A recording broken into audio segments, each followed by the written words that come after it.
All right, we're getting well underway into AP Physics here, and we're just going to review where we've been and where we are going. So unit number 1, we were talking about kinematics, and it might be helpful to make this little review table. It's not going to be a huge table, just to kind of get back in your brain where we've been. And unit 1 was kinematics, and think back to what was the tip-off that you're going to use kinematics as a tool to solve the question. It's probably a question that was involving position, velocity, or acceleration, and something flying through the air, a projectile. Okay, so unit 1, kinematics, and I'm going to make this column right here at the tip off that it might be a kinematics question when you get to the AP test. It's asking about x, v, or a, and it's something flying through the air. And if they ask for time and something flying through the air, that's probably a really good indication that you're going to be using kinematics. I had a little cross out right there. Unit 2, and important, kinematics, these are vector quantities, so you needed a magnitude and a direction. So like a number and an angle. All right, and then we moved on to forces, and we talked about, Newton's laws, an object at rest stays at rest, an object in motion stays in motion unless acted on by an outside net force. That was law number 1, also known as the law of inertia. And inertia, it's based on how much mass you have. Inertia is not a force. And then law number 2, F equals ma, or F equals dp dt, the derivative of momentum with respect to time. And law number 3 was for every action, equal and opposite reaction. Now, really important, force is a vector, and remember, it was really helpful if we ever could find acceleration. That was your link back to kinematics right there. And if you could ever find time in kinematics, that was a really good thing to do, to go between the x direction and the y direction, because the x direction is independent from the y direction, so time was really important to get here.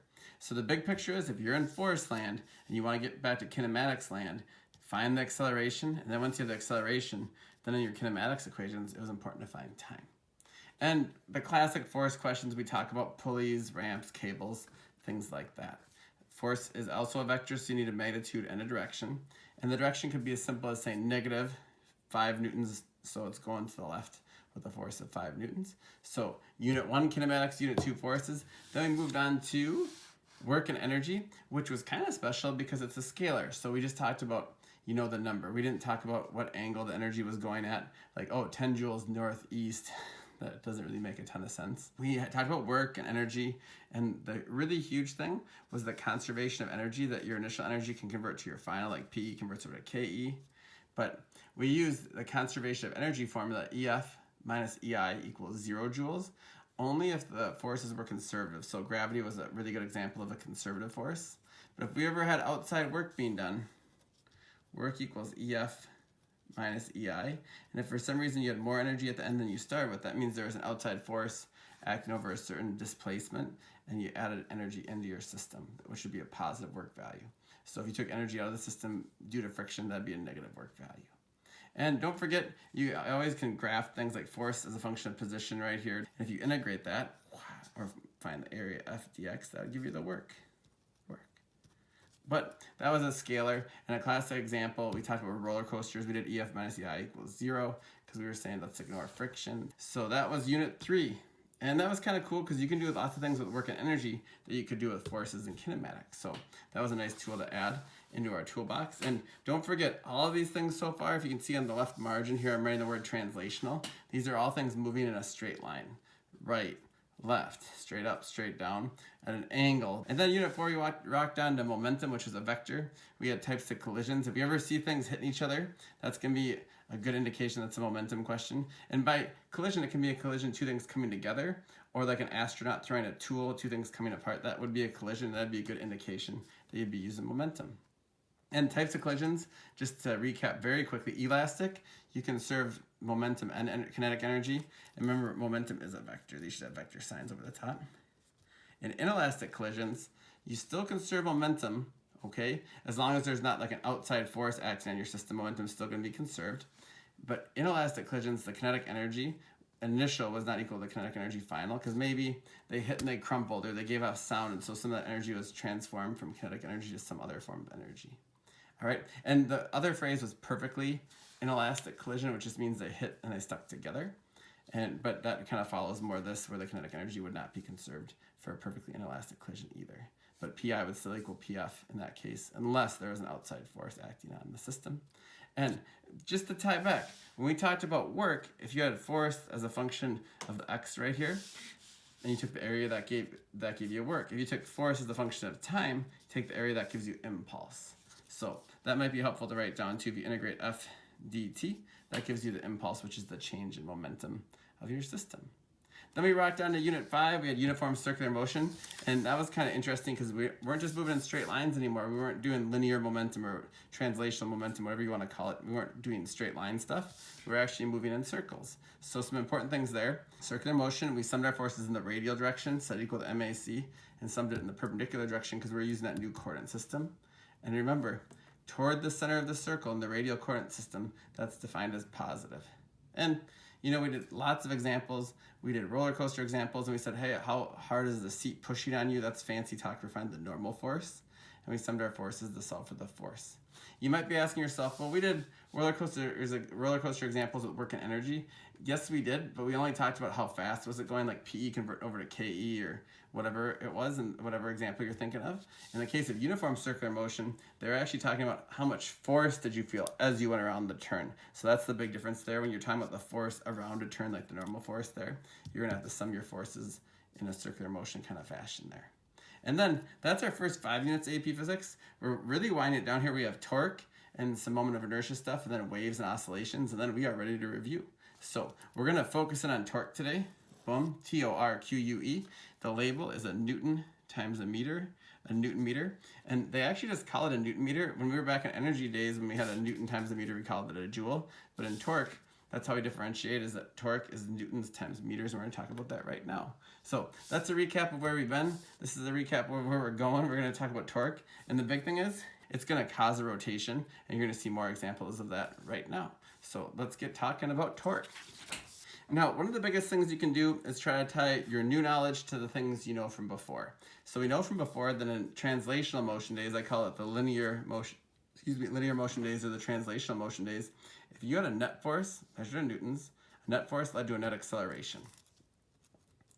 And if you had a net acceleration, that caused a change in velocity. If you had a change in velocity, that caused a change in position. So force, acceleration, remember acceleration was your link back to kinematics right here. And then change in velocity, change your position. The new days, instead of having a force, because we're not just talking about linear stuff anymore, we're talking about rotational motion. You are going to have a net torque. And picture this, if you have a torque, it's going to cause something to rotate. And instead of having like a translational acceleration that gets you straight from point A to point B, an angular acceleration is how the rate at which your radians are changing per second squared. Okay, so you're gonna have a net torque, which causes a net angular acceleration.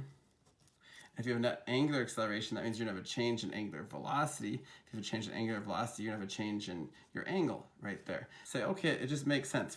Net forces cause net accelerations. Net accelerations cause velocity changes, which cause changes in position. Now we're just talking about torques. When you put a torque on something, a net torque, I should say, it causes something to have a net acceleration. And it's not any old acceleration, it's an angular acceleration because it's going to rotate. If it's rotating and it's speeding up while it's rotating, then it's going to have a change in angular velocity, which is going to change the angle right there. All right, don't forget to write down the units, that'll be helpful. So I kind of gave you the big picture before I even told you what a torque was. So let's talk about what a torque is. That might make a lot of sense if I actually taught you what a torque means in physics. So think back where you've heard the phrase torque before. And a lot of people have mentioned, oh, they've heard it with automobiles, like how much torque does this car have? And yeah, definitely with engines, you hear the phrase torque, and maybe you have a torque wrench and something like that. But let's just talk about what it means to have a torque. We have been talking about central force problems. So far you're applying the force straight to the center of the object, applying the force to the center of mass. So that's what I was talking about right there. So in the case of a central force question right here, let's say you had a shopping cart, and the center of the mass of the shopping cart was, boom, that dot right there. If you push right in the center of the shopping cart, that's what they call a central force, which leads to a linear acceleration when you have a net force, linear acceleration, which leads to a linear velocity change, and a linear displacement. So when you press right at the center like that, it's going to move in a linear fashion. And that just kind of makes sense, right? Now picture this. What would happen if you pushed not at the center of mass? So let's say you had one hand full and you're shopping, and you're like, you know what, I have to push this side of the cart just to get out of the way of somebody, maybe they're coming down the aisle there, and you put a force, and it's a little bit distance r removed away from the center of mass right there. And you can picture what happened if this is the center of gravity, center of mass, and you put a force right here at a certain lever arm away from that center of gravity right there. The cart would kind of rotate in a counterclockwise fashion. It'd kind of torque that way. So when you apply a force at a distance away from the center of mass, it causes a rotation. This radius is called a lever arm. So this right here, this is a lever arm right there because it's the separation from the center of gravity of the object to where you're applying the force. And you can imagine if you have a bigger R, you're gonna have an increase in torque. If you have a smaller R, you're gonna have a decrease in torque. But the big thing is this. When they say you are applying a torque to a system, they're literally saying you're applying some force at a distance away from the center of mass of that object. And I'll talk about what this cross product means in a second here. That's a little multivariable calc for you. We're gonna deal more with the actual equation over here. So to define torque, it's when you apply a force at a given radius or lever arm. And the angle also comes into play. We're gonna talk more about that in a second. So just write down the formula here, and the formula here, and we'll talk about what that means. But in multivariable calculus, it's the cross product between the force vector and the r vector right there. And when we write it out right here, actually, when using our formula, I should wipe this out. It's the magnitude of the force times the magnitude of the r times the sine of the angle between those two vectors. So technically when I write this out, I should have the magnitude signs right here. Boom, boom, just like that. So if you ever know how much force you're pressing with, and you know how far you are away, you take the force that you're applying times how far you are, times by the sine of the angle between those two vectors. And we're gonna talk more about this in our examples. Okay, and it's very related to work. Before we cared about the cosine, the overlap, when you're doing a cross product, you care about the sine, which gives you the perpendicular component of the force. And we're gonna talk more about that. So just to kind of reiterate this, if you want to cause something to rotate, you don't want to push it parallel to the object. Like you don't want to line up your force vector with your r vector because that wouldn't cause it to rotate. You want to apply a force perpendicular to your r value right there. That's why the sign pops up. We're going to talk more about that in our examples. So this is the torque formula. You should write it down. All right, that will actually be a really great place to stop. We've given you some background of where we've gone in physics class, AP physics class. We give you an example of where you're going to be going.